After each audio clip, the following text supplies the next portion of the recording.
మహిళల మీద ఆంధ్రజ్యోతి అనుచితంగా రాసిందని ఆ పత్రిక మీద ఎండి రాధాకృష్ణ గారి మీద వైసీపీ నిన్నటి నుంచి చేస్తున్నటువంటి యాగి చూస్తుంటే కొన్ని ప్రశ్నలు అడగాలనిపిస్తోంది. మహిళలంటే మీ ఇంట్లో కుటుంబ సభ్యులు పరోక్షంగా ప్రస్తావించినా కూడా మీకు అత్యంత బాధ కలుగుతోంది. ప్రజాస్వామ్యంలో మహిళలంటే ఎవరిపైన మాట్లాడినా కూడా స్పందించాలి కదా. భార్యల మీద మాట్లాడారు అని, అది కూడా మీ చేతగానితనాన్ని ప్రశ్నించినందుకు రాజధాని మీద జగన్మోహన్ రెడ్డి గారు ఏది పలకమంటే అది పలుకుతున్నారు అనేటటువంటి ఒక పోలికని తీసుకొస్తేనే పరోక్షంగా మీ కుటుంబ సభ్యులని మహిళలను అన్నారనేటటువంటిది మీరు రోడ్డు మీద పడుతున్నారే. అసెంబ్లీలో, ప్రజాస్వామ్యంలో అసెంబ్లీ అంటే దేవాలయం లాంటిదే కదా. అసెంబ్లీలో ఒక మాజీ ముఖ్యమంత్రి సీనియర్ నేత భార్యని అక్రమ సంబంధాలు అంటగట్టితే పగలబడి నవ్వారే. అప్పుడు మీకు మహిళల గౌరవం గుర్తుకు రాలేదా?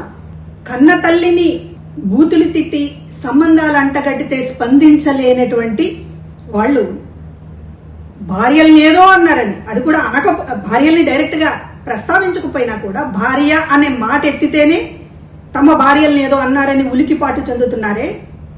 మీరేమన్నా రాచరికంలో ఉన్నారా? ప్రజాస్వామ్యంలో అందరు మహిళలు సమానమే.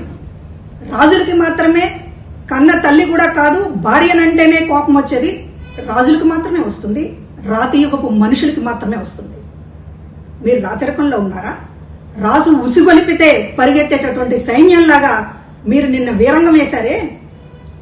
మీరంతా సమర్థులే అయితే, మీరంతా చావగలిగినటువంటి నాయకులే అయితే, రాష్ట్రంలో రాజధానికి సంబంధించినటువంటిది దేశమంతా మద్దతు పలికితే అమరావతి మీద ఇప్పటికీ కూడా కుప్పిగంతులేస్తూ మావిగన్నని అంతకుముందు 3 రాజధానులని మాట్లాడుతున్నప్పుడు మీ నాయకుడిని ఒక్క మాట అడిగారా?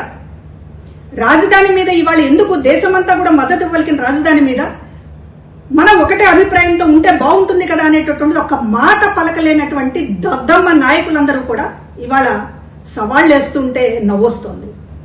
కనీసం మీ జగన్మోహన్ రెడ్డి గారిని ఒక మీటింగ్ పెట్టండి రాజధాని మీదని అడగగలిగినటువంటి ధైర్యం ఉందా మీలో ఎవరికైనా? మీరు మగతనాల గురించి, పోరాటాల గురించి, వీరుల గురించి మాట్లాడుతున్నారే. ఒక దద్దమ్మ నాయకులుగా మీరందరూ మిగిలిపోయి కనీసం రాజధాని మీద ఒక సమావేశం ఏర్పాటు చేయండి మహాప్రభు అని మీ జగన్మోహన్ రెడ్డి గారిని అడగలేనటువంటి చవటలు మీరు ఈరోజు మహిళల మీద మాట్లాడుతున్నారు. మహిళల మీద మాట్లాడేటటువంటి అర్హత వైఎస్ఆర్ కాంగ్రెస్ పార్టీ ఎప్పుడో కోల్పోయింది. విజయమ్మ గారి మీద ఇష్టం వచ్చినట్టు మాట్లాడిన వాడిని వెనకేసుకొచ్చినప్పుడే మీరు చచ్చిపోయారు. మీ చెల్లి షర్మిలని నడి రోడ్డు మీద నిలబెట్టినప్పుడే మీరు చచ్చిపోయారు. మీరు మహిళల గురించి మాట్లాడితే మహిళలకే సిగ్గుపడాల్సి వస్తుంది. ఆ అర్హత కోల్పోయారు. మహిళల గురించి కాకుండా ఇంకేదేని గురించి అయినా మాట్లాడండి.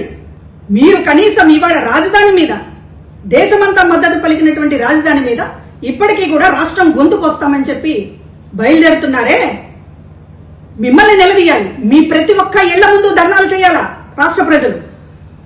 మీరు అక్కడ కూర్చున్నారే, ఆ నాయకులు అందరి ఇళ్ల ముందుకు వచ్చి ధర్నా చేస్తాం.